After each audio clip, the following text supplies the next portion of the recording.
Halo Sobat Maraga, sahabat Bea Cukai Makassar, kembali lagi bersama kami PLI Bea Cukai Makassar di acara Basang, bincang-bincang santai agak kareba. Nah, barang kiriman, apa sih barang kiriman itu ditahan Bea Cukai atau gimana ya? Nah, teman-teman sekarang bersama saya sudah ada Yasir. Halo Ya, Yasir. halo. Dan kali ini kita akan membahas tentang barang kiriman ya. Gimana Yasir? Udah siap saya tanya-tanya? Sudah sangat siap. Tapi dilemesin aja Sir, kita Oke, baik. bincang-bincang santai ada ala kadarnya aja ya Sir. Ya, Nah ya Sir, saya mau tanya nih. Pada tahun 2019, di akhir 2019 itu ada keluar PMK 199 nih ya, tentang barang kiriman. Di mana dari 75 USD menjadi 3 ya USD. itu Betul batasan kan? bawahnya. Ya, itu batasan pembebasan atas bea masuk terhadap barang Hmm, kiriman. itu kan terpangkas banyak banget nih Sir. Ya, Yang ingin saya tanyakan ke Yasir nih, sebagai yang langsung menangani terkait barang kiriman, ah, gimana sih Sir itu? Bagaimana respon masyarakat terhadap aturan tersebut?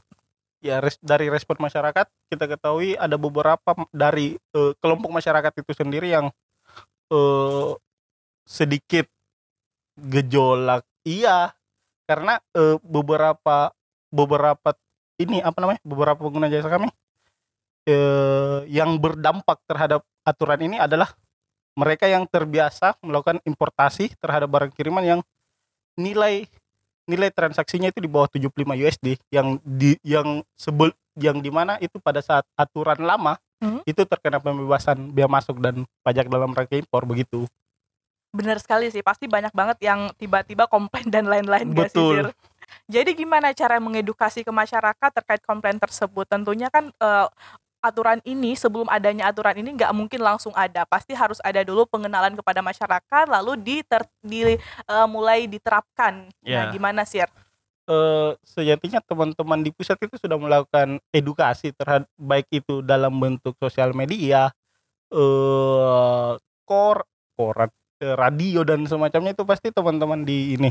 Ditambah lagi teman-teman Humas PLI Bea Cukai Makassar telah melakukan eh apa namanya? Sosialisasi, baik itu turun ke jalan, Turun ke jalan, betul, betul. untuk melakukan sosialisasi terhadap aturan barang kiriman itu sendiri. Jadi kami terbantu atas sosialisasi itu sehingga mengurangi komplain yang memang sudah banyak. Jadi komplainnya agak sedikit berkurang. Jadi agak berkurang walaupun masih banyak Ya, ya betul. Yasir. Ya. Tapi Yasir pasti ada harapan lah menurut Yasir kalau misalnya aturan ini akan disampaikan dari mulut ke mulut ya. Iya, Betul sekali betul. Yasir. Selain itu, ya kami juga sebagai orang yang berada di lapangan, kami mengedukasi teman-teman di kantor pos Mm-mm. untuk mengedukasi pemilik barang. Jadi pada saat barang diantarkan, dia dikasih tahu juga kalau misalnya aturannya telah berubah untuk barang-barang yang lebih dari 3 USD sudah terkena bea masuk dan PDRI itu sendiri. Jadinya Heeh. kami bukan sedikit, banyak terbantu dari sosialisasi yang sejatinya mulut ke mulut. Berarti sosialisasinya seperti itu ya Sir, untuk Iya, menjalin sinergi, jadi membangun sinergi, terus secara langsung mensosialisasikan. Benar kan Sir? iya betul. Baik Sir. Yang saya ingin tanyakan lagi nih Sir, bagaimana sih penetapannya? Itu 3 USD tiba-tiba ditetapkan sekian BM-nya, sekian PDR-nya, gimana cara penetapannya? Itu jadi penetapan itu bea masuk 7,5%. Untuk yang apa namanya, kan ada dua kategori di sana. Ada yang barang kiriman itu yang flat itu dengan bea masuk persentasenya 7,5%, PPN 10%. Beda dengan ada yang tarif khusus yang Hmm. sepatu, tas dan produk tekstil itu dia mengikuti BTKI persentasenya begitu. Gitu ya Sir. Ada bedanya nggak penetapan tarif antara orang yang punya NPWP dan nggak punya NPWP? Bedanya dia ketika misalnya masuk di kategori yang tiga yang saya sebutkan tadi, tas, sepatu sama produk tekstil. Ketika dia masuk dalam kategori itu dia NPWP-nya itu ngaruh. Oh, ngaruh ya? Ya, kalau dia bukan masuk dalam tiga kategori itu, NPWP tidak berpengaruh karena untuk yang normal dia hanya kena bea masuk sama PPN, dia tidak kena PPh. Sedangkan NPWP itu ngaruhnya ke PPH. Begitu. Begitu. Yasir tadi sempat membahas nih, menyinggung sedikit tentang barang kiriman umum dan khusus. Apa sih bedanya? Ternyata terbagi 2 jenis lagi ya, Sir. Ya. Apa bedanya, Sir? Yang saat itu yang umum itu yang tadi yang saya bilang yang normal.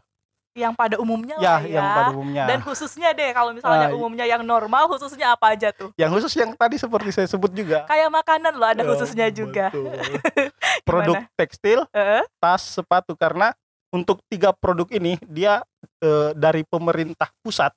Dari pemerintah pusat ya, Sir? Dari pemerintah pusat melindungi UMKM itu sendiri, karena biar UMKM kita untuk yang kategori sepatu, tas, sama produk tekstil itu bisa bersaing dengan produk luar. Oh, benar sekali, Sir. Keren ya pemerintah ini. Betul. Nah, Sir, tadi apa, Sir? Produk tekstil, sepatu dan tas. Ini sih 3-tiganya ada juga di Indonesia ya, ngapain beli di luar. Betul. Iya nggak, Sir? Padahal produk lokal jauh lebih lebih bagus juga. Oke, Sir. Kita harus meningkatkan ekonomi nasional juga. Betul. Nah, pemulihan ekonomi nasional sesuai dengan ini pemerintah ya, program pemerintah. Betul. Kembali ke barang kiriman ya, Sir. Oke. Ya, Sir. Yasir pernah dikomplain nggak? Atau mungkin teman-teman di pos yang lain pernah dikomplain nggak? Ya, kalau berbicara pernah itu sudah sering. Udah sering ya. Makanan sehari-harinya Yasir mungkin dan teman-teman di pos. Terus gimana, Sir, Yasir menghadapi itu? Apakah ya udah legowo aja, menyampingkan keegoisan pribadi ya, dan kita harus tetap melayani. Nah, tapi gimana dari Yasir sendiri? Jadi kami dalam hal menangani komplain-komplain itu, pertama ya kami edukasi dulu, kami rangkul yang komplain itu sendiri, kita cari tahu apa alasannya dia komplain. Jadi secara personal ya, emang benar-benar diperhatiin dari hati ke hati. Dari hati ke hati lalu bicara. Terus setelah itu, setelah kita tahu apa masalahnya, baru kita jelaskan peraturannya. Begitu. Jadi masalahnya apa? Iya. Baru dicari solusinya berdasarkan peraturan. Begitu. Seperti itu. Jadi secara personal dulu, kemudian diedukasi sesuai aturan ya. Jadi kita harus menyentuh hatinya dulu ya, Sir. Ya, betul. Hati ke hati. Oh, oke, siap. Ya, Sir. Ya. Nah, ada lagi nih yang saya tanyakan. Apa aja yang nggak boleh dikirim melalui barang kiriman? Yang tidak boleh itu pertama berbicara tidak boleh, berarti kita berbicara lartas dong. Oh ya, INSW ya, bisa dicek di situ. Bisa dicek di INSW itu sendiri. Secara umum yang tidak boleh itu uang mungkin. Uang yang dalam apa? Uang tunai. Setelah itu bisa akses senjata. Bagian-bagian dari senjata itu sendiri. Terus bibit. Oh, bibit juga nggak bisa ya? Ya, itu emangnya aturan dari Bea Cukai sendiri ya, Sir, atau gimana? Atau titipan dari instansi lain? Itu tadi kita sebagai Bea Cukai kan banyak aturan titipan dari instansi lain, baik itu Polri, Kementerian Kesehatan, Kementerian Kominfo, Perdagangan. Ya, betul. Itu. Pertanian banyak. juga Betul. gitu ya, Sir. Ya, terkait bibit. Sebenarnya boleh asal ada izinnya. Oh gitu ya. Jadi tetap butuh izin dari instansi terkait. Jadi ya silahkan kirim sesuatu yang ada di pembatasan, tapi harus melampirkan surat izin. Ya, harus jadi penuhi kalau misalnya izin ditahan itu karena nggak ada izinnya, itu gimana, Sir? Itu ya kami arahkan ke instansi terkait untuk permintaan izin atas importasi itu sendiri. Oh, begitu. Pokoknya Bea Cukai akan mengeluarkan ketika izin tersebut sudah ada terpenuhi. Sudah terpenuhi. Betul. Benar sekali. Oke, Sir. Terus dari segi cukai sendiri, apakah ada barang kiriman yang tidak boleh atau mungkin ada pembatasannya? Kan cukai ada pembatasan. Cukai, ada pembatasan atas barang kiriman. Iya. Kalau dia mana saya tadi? Kalau dia sigaret itu 40 batang, MMA 350 mili, terus tis 5 gram, yaitu. Jadi mekanismenya atas kelebihan dari batasan itu sendiri dia langsung dimusnahkan, disaksikan oleh petugas pos sebagai kuasa pemilik barang. Begitu. Oh, jadi pihak pos itu fungsinya apa tadi, Sir? Kuasa pemilik barang. Kuasa pemilik barang. Jadi yang bertanggung jawab. perwakilan diri kita kalau Iya, misalnya kita ini betul. ya mengirim barang ya. Betul betul. Seperti itu ya, Sir. Sir mau tanya lagi nih, Sir. Kan lagi marak juga nih, Sir, pengiriman HP-HP terbaru ataupun barang elektronik baru. Iya, Nah, selain karena sudah ada aturan IMEI, kita ke barang kiriman dulu nih. boleh. Kalau barang kiriman itu kalau misalnya saya mengirim 4 HP itu gimana ya, Sir? Jadi, kan untuk HKT namanya kan, handphone, komputer genggam, dan tablet. Itu batasannya ada 2. Jadi Cuman 2 iya ini, betul, 2 buah ya iya, berarti, 2 item. atas 2-nya ditahan, begitu. Ditahan maksudnya ini ditahan benar-benar ditahan jadi milik negara atau mungkin ditahan ya udah kapan-kapan bisa aja diambil atau gimana nih? Sampai dia kalau dia bisa urus izinnya, itu tadi, Izin apa tuh, Sir? izin dari Kementerian Perdagangan terkait jumlah. Oh, berarti untuk personal, untuk orang pribadi itu cukup dengan 2 ya? Ya, 2 per Cukup CN, 2. 2 per paket Per ceritanya. paket, per Betul. kiriman berarti ya?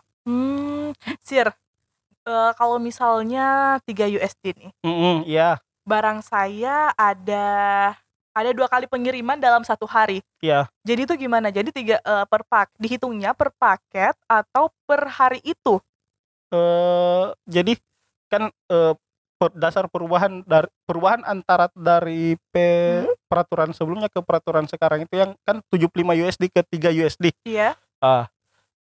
Di 75 USD itu kita teman-teman pemilik barang itu masih bisa, modusnya masih bisa splitting, Oh, begitu. di-split ya? Iya, dipisah. Tapi di PMK baru, di peraturan baru itu untuk mau modus splitting itu sudah tidak ini, Tidak diperbolehkan bukan ya? tidak diperbolehkan, gimana tapi dong? justru merugi mereka karena $3 itu sendiri 3 kali ini sekitaran 36 ribuan. Iya. 3 kali sekitaran 45 ribu. Kemungkinan lebih besar biaya pecah ininya daripada kalau mau dia bebas dari biaya masuk itu sendiri. Yang kayak kan batasannya itu $3 ke bawah. Begitu. Jadi udah nggak ada modus untuk menghindari pajak ya, ya betul. bea masuk dan PDR. Iya. Ya, Sir, sekarang ini 199 ini emang menaungi ini kecil ya, UMKM. Benar betul. sekali. Nah ya, Sir, saya mau bertanya lagi. Kalau misalnya saya ulang tahun dan dikirimkan hadiah dari teman saya yang di luar negeri dan itu berupa tas yang bermerek. Ya. Bagaimana tuh, Sir? Apakah pajak tersebut akan ditanggung oleh saya atau mungkin teman saya? Itu kan hadiah, Sir, gimana tuh? Jadi sekali lagi konsep pajak itu sendiri berlaku di negara tujuan, jadi tidak berpengaruh di negara asal. Jadi meskipun mungkin beberapa teman yang mengirim barang itu merasa kalau dia sudah bayar pajak di negara asal, padahal itu bisa jadi hanya ongkos kirim. Padahal itu bukan sama sekali bukan pajak. Pajak itu dipungut di negara tujuan. Jadi yang membayar itu harusnya pemilik barang, begitu. Nah ya, Sir, jadi ini tuh memang benar-benar harus kita sosialisasikan ke masyarakat karena banyak banget teman-teman kita di luar sana, masyarakat di luar sana yang punya teman di luar negeri, lalu dia ulang tahun dan diberikan surprise, itu hadiah. Nah pasti kaget lah tiba-tiba kok ditagihin pajak padahal gue kan nggak pesan apa-apa tuh, Sir. Betul. Berarti gimana tuh, Sir? Berarti saran untuk teman-teman gimana, Sir? Ya itu sarannya ya itu tadi, harus tahu regulasi atas barang kiriman itu sendiri ya. Dengar podcast ini dong. Oh iya ya, benar. Betul. Jadi sejatinya sebelum melakukan importasi barang harus tahu regulasinya. Berarti nggak jadi surprise ya, Sir? Kasih tahu lah temannya kalau gue ngirimin barang nanti ada pajaknya gini ya. Betul. Karena itu tadi semua barang dari luar negeri itu harus lewat kita. Jangan sampai malah pajaknya yang bikin kaget, Sir. Ya, itu dia kan. Nah ya, Sir, saya mau bertanya lagi. Apa tuh? Unek-unek Yasir selama di pos gimana? Maksudnya dalam menangani pengguna jasa atau mungkin Yasir kan berhati baik dan tentunya memberikan pelayanan prima ya kepada masyarakat dan harus totalitas. Pasti udah nggak ada lah ya unek-unek kayak melakukan semuanya dari hati. Iya kan, Sir, walaupun banyak yang marah-marah ya, Sir. Ya kalau berbicara banyak yang marah-marah, iya, itu tidak bisa dihindari oleh kita karena itu tadi kita berada di batas ketika ada orang yang komplain pasti larinya ke kita, begitu, karena Nggak kita tahu kita apa kita namanya, kita apa kita ya Sir kita namanya. tetap bersikap profesional lah. Bersikap Karena ya profesional, kembali lagi ya merangkul dan ya mengedukasi secara betul personal betul dari hati ke hati kan, dari hati ke hati. betul. Keren sekali ya Yasir ini. Nah Yasir, satu lagi dong penutup podcast kita hari ini. Ya. Karena kita bincang-bincang santai, silahkan Yasir menyampaikan saran kepada teman-teman dan masyarakat terkait barang kiriman. Saran buat teman-teman yang melakukan importasi melalui barang kiriman, yaitu pertama yaitu tadi harus tahu regulasinya. Apakah memang ketika saya melakukan importasi atas ini itu tidak ada larangan atau batasan yang saya langgar enggak? Atau kalau misalnya memang ada, ya harus diurus dulu biar nanti pada saat barang datang tidak kelabakan dalam pengurusannya, begitu. Jangan sampai tiba-tiba barang datang kami tahan, diminta izin atas importasi itu ternyata tidak ada.